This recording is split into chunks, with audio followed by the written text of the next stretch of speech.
We are back with the worm once again. We're just running it back. We ran pretty hot, so I generally, if I play pretty hot, I like to play the deck again to kind of see how well it performs and maybe a second go around. And we did pretty solid again as well. A lot of these games were a little bit closer. There were some times where I just put a creativity on the stack and it was just over. But there were some grindy games, some small little niche plays that we've had to make things work out in our favor. And sometimes it worked out, and sometimes it didn't. Our games were pretty exciting and solid today, so I hope you enjoyed them. Let's just get right into it. Oh, we have to go first. Very nice. We kind of have everything we want. We don't have any of the pieces in our hand, but we don't have a creativity. That's the only real downside of what we're looking at here. We don't have any of the pieces in our hand. We don't want Xenagos and World Spine Worm in our hand. We want it to stay in our deck. So not having them in hand is a good sign. We get through this turn. We do. We have a Spell Pierce in case we need to pick up. I mean, I guess maybe like Rest in Peace, something along those lines. I definitely want to fire off Impulse if we go empty here.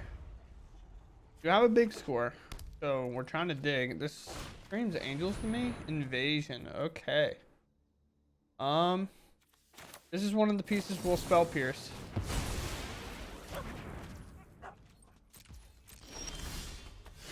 Steam Vents is pretty solid. And plant. We like to make sure that nobody can generally... We want to make sure that generally nobody can interact with our hand. And countering this makes that so. Sure, we can Spike Field Hazard that. Well, we got the creativity. We just need to dodge the actual card. Just in case we draw it and we have to take a slower approach, let's go ahead and pick up this Thalia, Lieutenant. Don't want it to grow too much, and they also miss the land. Let's put in our Mirrex, pass it up. This Memory Deluge will probably be the toss, because we can always play it back later.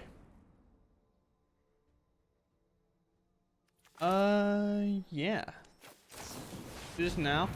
Because we have to. The Thalia will stop us from doing anything. We find land drop. A Shark Typhoon. I think we have time to wait one turn because we technically can't do this. So, we'll wait. We can do one of two things. We can either Volcanic Spite this, which we're not able to. We can pay the ward, so it's fine. But if they attack, we get some... Actually, it doesn't matter. Does not matter indeed. But we'll just cycle this to 3. Although, actually, we don't want to cycle that because we don't want to be afraid of drawing our card, our piece. All little things like that can make a big mistake. Pay 2. All we need to pay. I mean, this is not really much of a game. They didn't really hit their land drops.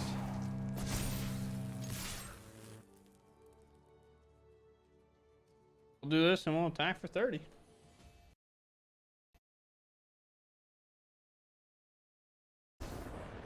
Not much to it. I mean, it kind of shows sometimes go kind of unhampered, or they don't come out quick enough. Do whatever you want. There goes first. Our hand is not keepable, so we'll be offloading this one for sure. They mauled as well, so that's a good sign. Oh, probably getting rid of a Fable here. Fable's really, really solid, but I like the 2 pieces of interaction earlier.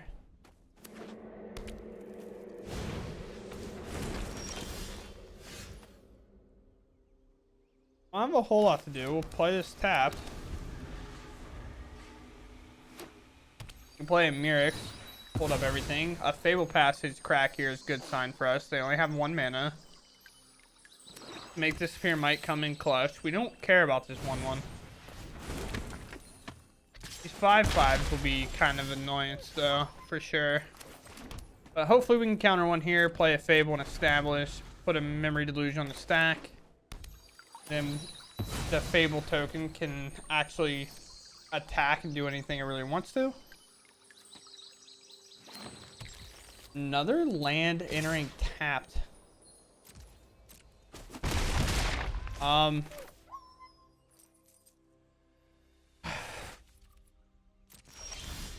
well, we found the creativity. Now we just got to set up, make the tokens for us.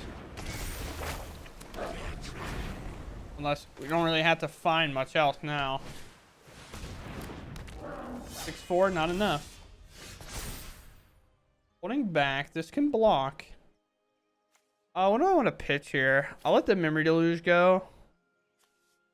And this fight, I guess. Then we can play land, play Sokazon. Yeah, go with that plan. Spell Pierce is nice. We can maybe pick up a counter spell off of it. We can also shock this. Not counter spell, but like a Thought Seize is more or less what I was implying. No attack. We don't have to. We can channel this Sokazon, make 2 1/1s, and have a creativity do whatever. Resolve. We'll decline. They can hit us for 6. Don't have to worry about our life total too much if we just end the game next turn. They have 5, 6, 7. They'll be at 27 technically. We could counter this, but we need to channel our Sokazon like we said. Could have made a Might or something. Didn't draw one of the pieces, so we feel pretty good. I will play this. 1, 2. Target this and this. Go get our pieces. We'll just go ahead and attack out. 30 trample. They're at 20, 25, 26, and 27. No block will save them. And we get to push ahead there as well. Very nice. Who goes first? I find myself kind of on the draw a lot. But this hand has everything we want. We might lead with a Spikefield Hazard. If they play a Landwar Elf, we're going to shock and Steam Vents and Spikefield Hazard. Actually, we don't have to. We can Fire Impulse and use this as a land. For whatever reason, this had 0 and 2, so my brain saw it as a 2-mana spell. Let's see it. I didn't say anything about an Elvish Mystic. What do we do? This, and again, we might need to Spikefield Hazard as a land here. So we will Impulse this instead. Especially this Odawara being blue. We need 3 red to pull this off. So, let us play this Spikefield Hazard tapped. We can play the Spire Bluff Canal after untapped and have 3 mana available. If we draw something like a Fable here. On a green ramp is what we're playing against. There's no. Again, I'm going to answer every elf if possible. Shutting their mana off as much as we can. And we rip the Fable like we talked about.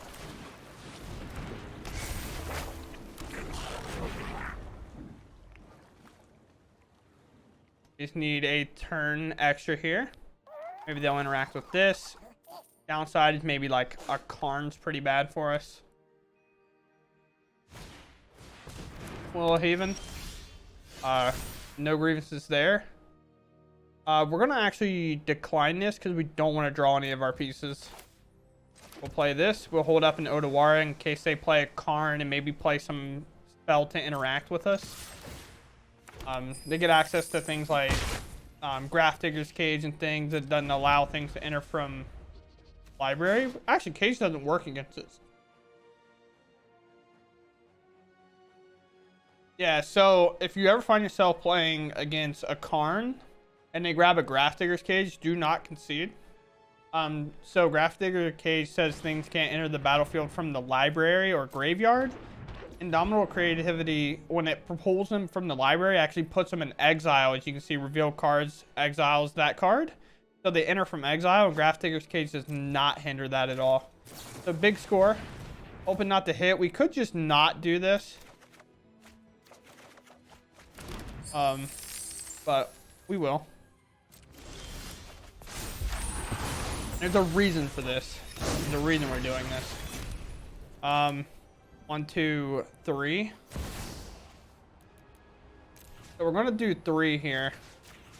Just in case, like, maybe they have a wilt or something along that nature. We are playing best of one, so you kind of, if you have the option to play around stuff, you should. It won't get anything on the next one, but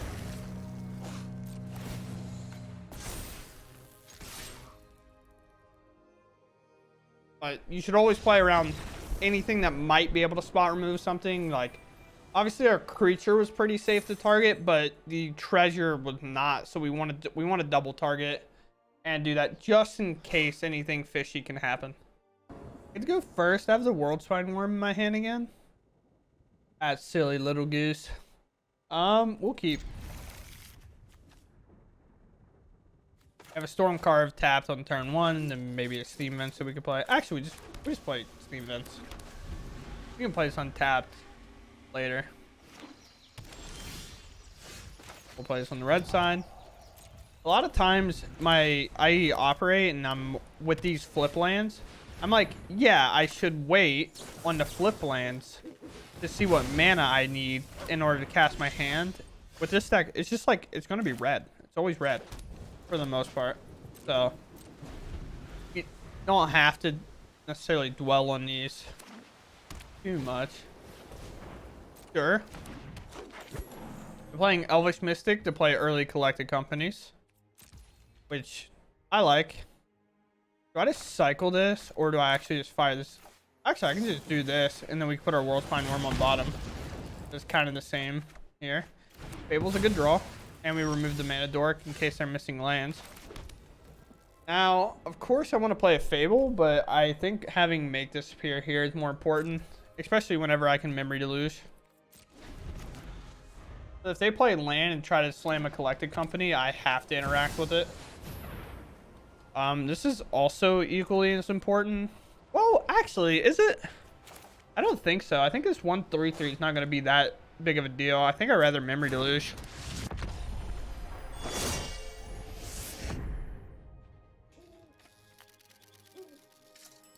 I thought this was going to be a problem, but it doesn't gain them any life. If this is just a 3/3 flyer for the rest of the game, I'm perfectly fine with it.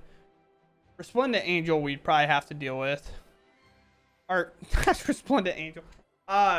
Righteous Valkyrie, we'd have to answer. That's... Yeah, just name the card in play we let resolve and say, yeah, we probably got to answer it if it's not answered. Own it. Okay. I know your name's missing input, but... Big Score is good. Fiery Impulse is also good here. But is it supposed to be Impulse? Or, Fiery Impulse is supposed to be Impulse. I think it's actually, again, I don't know if we care about this that much. Great draw. Now I feel like I should have took Fiery Impulse, but we can't think that way.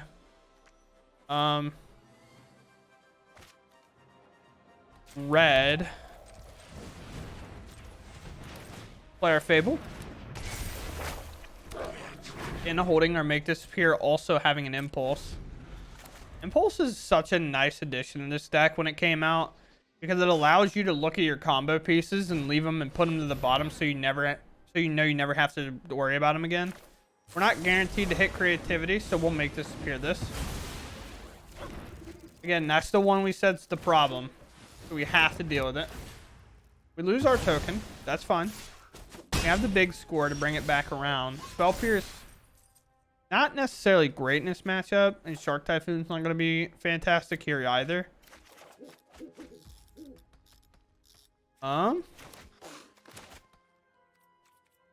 Sure. Play that as a land drop. I almost didn't. Sometimes Spikefield Hazard will trip me up. Playing a lot of standard lately, so these type of flip lands haven't been available for me to have to wrap my brain around. They played this, which makes me think they would have played this a lot earlier because this land doesn't enter tapped ever. So I think this was their draw. So we should be clear of a collected company, I think. Not guaranteeing that. The hesitation could just be activating this. I mean, we can use our mana here and pick up this Resplendent Angel, I guess.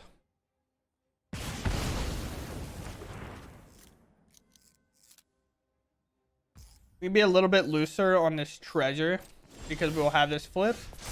Well, there's a Fable as well. We have the mana to do this. We actually do. So we can impulse here, and if we hit it, we win. Because if we impulse and we get creativity, we can actually crack a treasure, target reflection, and the treasure.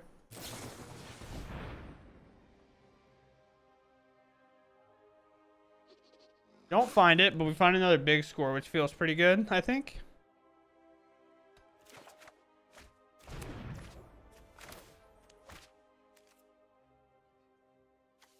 I think we play a Fable instead. Make them have to deal with our board state. And you're just going to start kind of winning the fair game plan. On the Angel again. Not too worried about that. Portable hole. Not worried about that either.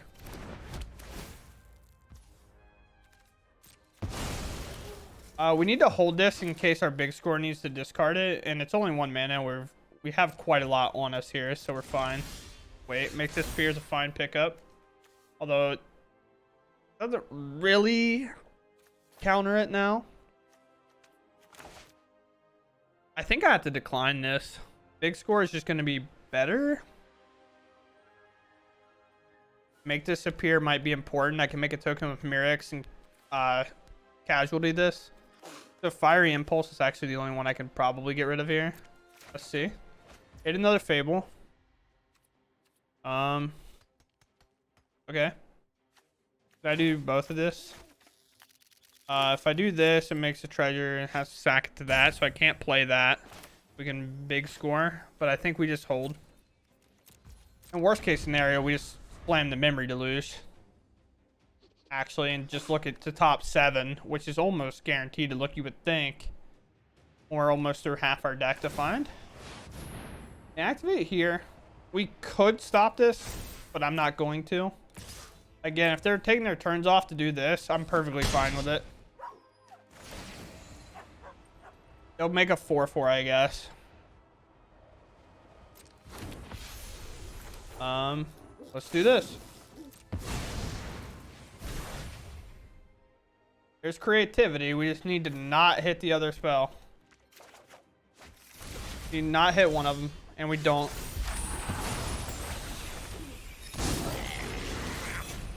So cool thing here, if they let us do it. Token.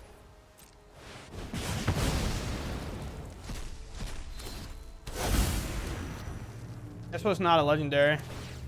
Or worm.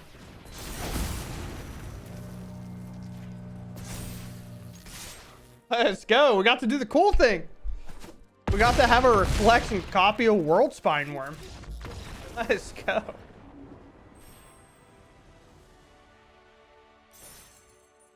Against one of our bad matchups too. Angel.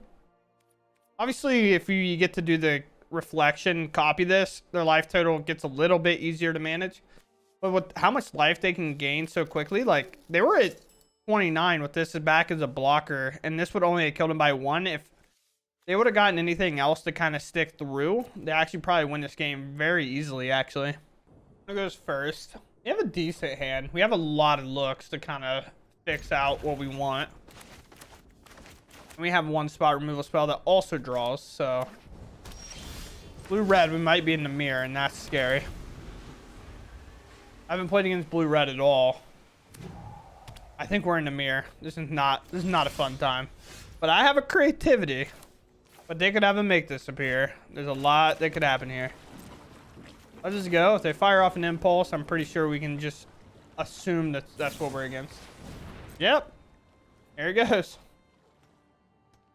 I was so happy to play this deck on day 1 because it was unlikely to play the mirror ever. But now that a day or two's been passed, people have kind of gotten to the point that they know what came out in the anthologies. Or maybe they had to work up like a way to get to that point.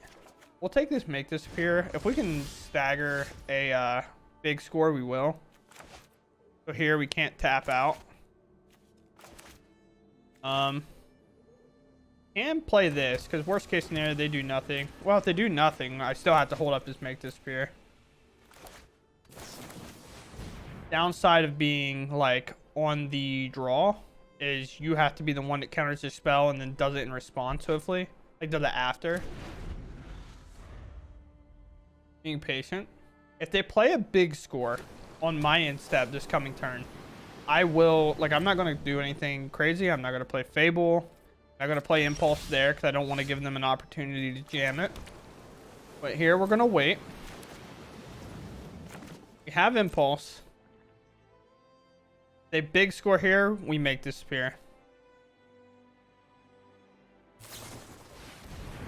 Now they had to discard a card, and this is now a great solid 2-for-1. And they can't just go for it. Although we could have held it for creativity, but then they're still left with 2 treasures. So they just find another creativity. We feel pretty far behind. Plus they draw 2 cards, so we'll take the chance if we can. Now we take our own big score, I think. Yeah, we're way up on cards, so we can afford to kind of get blown out by it, I think, a little bit. And we have Mythic that can start producing our tokens, and we'll rely on it instead of relying on a Fable, I think. And the hesitation will be from the Mythic the entire time. Do they have another one? They do. This has to be a creativity. Well, we, I think, should go ahead and fire ours off. Although Impulse looks deeper. Gosh, such a hard decision here. At least I feel like this is a hard decision. I could be wrong. Could be just a snap decision for other people. Impulse looks it more. I think I just have to Impulse here.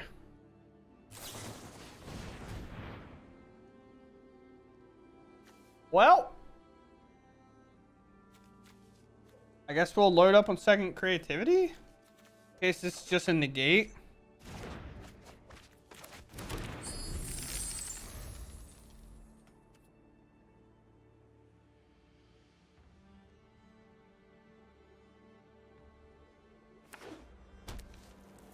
And play and a pass. Okay, well, we escaped. I don't feel comfortable about it, but we escaped.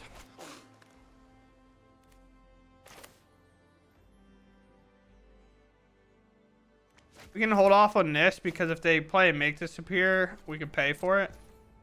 Only negate gets us, and they just draw. Good sign. Hopefully they don't find creativity. He's running the same problem I've had today. Can be in the bottom 30, I promise. We'll fire this off. One card is not good, is Spite. This will also show us if they have anything, which we're getting a pause here, so they have something. Negate, they have the hard counter spell. Very nice. Can't be upset about it. We'll play a Fable. They didn't go for it last turn, so I'm going to force them to use their Make Disappear now if available, because we have the creativities. Spell Pierce. It had 2 one-ofs. These are both one-ofs in the list. If they're playing the same version I am.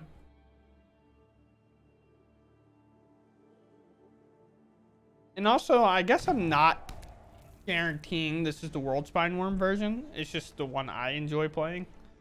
This could be the Atraxa version. Discard up to 2 cards. It'll be a Spite, and it'll be that. Can we find a negate? Ooh. I think we just wait. Otawara allows us to do some funny stuff here. Otawara allows us to let them bring out their World Spine Worm, and then we can bounce it back to their hand uncounterably. 1, 2, 3, 4. We don't get to make a Myrick's token, though. And this allows us to make another treasure and make disappear that. Not fighting over that.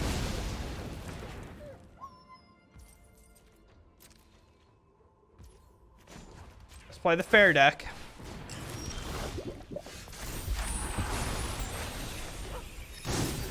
Now I just don't even want to. Now I just don't even want to do anything crazy. Kind of just want to keep attacking, forcing them to do stuff. But I can also just fire and this barrel it. We know we took the hard counter spell out of their hand. If they only have a make disappear, it resolves.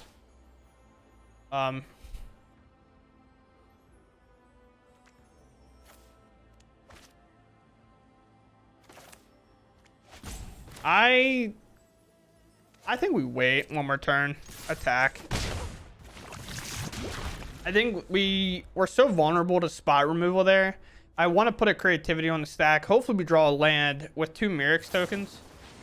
A spite there. That's good for us. That means they're digging. They'll have less mana to operate. They have exactly enough to do it, and if they tap out and do it, we can always bounce it, and Atraxa, we don't care about an Atraxa, to be honest.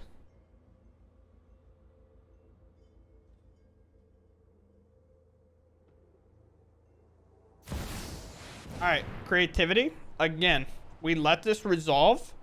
If we were to try to make this appear this, they can sack their treasures and it won't matter. Which, it kind of counters it in general. Or they can let us make this appear this, and they could be holding a second copy in the gate and hold these treasures up. And then we lose our creativity. So we let this happen. Hopefully that made sense, by the way. If we tried to counter this and they don't sack their treasures, this one just leaves the battlefield. It's put in the graveyard. So let's bounce this. Sure. Tap land.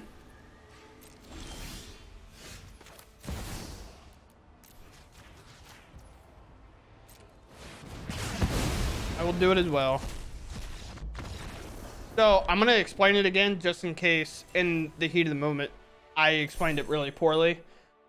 So they had 2 treasures and I had the chance to make this appear it, and the argument could be like, oh, but they have the 2 mana to pay for it, it counters it anyway. However, if they have a negate in hand, say they play a second copy and they just let my make disappear resolve and countering their creativity, and then I go for it and they negate it with their 2 treasures, then we find ourselves in a weird spot. Now they won't have any tokens there to like play anything towards it, but I don't think we have to take that risk. We had everything covered. If an Atraxa entered, we were fine because we have Odawara. We're just better off letting it go. Now, I could be wrong. I could have not had to play around that, but I felt more comfortable with me personally playing around it.